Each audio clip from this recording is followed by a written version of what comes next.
জয় বন্ধু বান্ধব মা বাবা ভাই বোন সকলের গুরুজনের প্রণাম।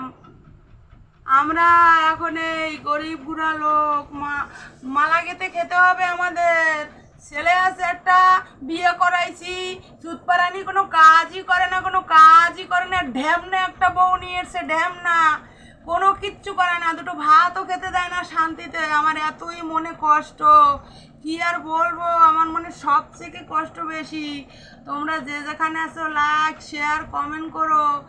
জানি না তোমরা কি করবে কি বলবে, কিন্তু আমি যেটা আমার মনে এসছে আমি সেটাই বলছি।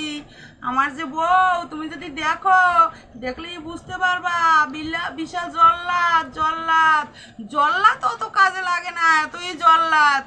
এই জল্লাদের সংসার করি, একটাই মাত্র ছেলে, একটাই ছেলের বউ, কিন্তু ভালোবাসে না, এটুকু ভালোবাসে না, সত্যি বলছি। কি ভালোবাসে সে আর কি বলবো তোমাকে। তোমরা যদি দেখতে তাহলে বুঝতে পারতে আমার মনে কতটা কষ্ট, তোমরা বুঝতে পারতে তখন। তুমি বলবো না, আমি আর কি বলবো। ব্যাস শুরু হয়ে গেছে ফোন নিয়ে। হ্যাঁ, এই যে মালা গাঁথতে বসেছে না ফোন দেখছে? শোনো, একটু শোনো। দাঁড়াও, আমি ওই ঘরে আসি। শোনো বন্ধু বান্ধব, তোমরা একটু শোনো কি বলছে, একটু শোনো। আমার কি বলছে, পিছনে পিছনে কূটনীতি করে, শুধু কূটনীতি করে।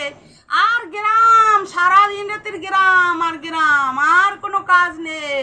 আমি এই বয়সে এই শাশুড়ি রান্না করে খাওয়াবো, ওনারে খাওয়াইয়াও দিতে যদি পারি আমি, তাও ভালো, তাও একটু মন পাচ্ছি না। ছেলের কাছে নালিশ করবে আর আমাকে আমার ছেলে শুধু গাল মন্দ করবে। কি করব?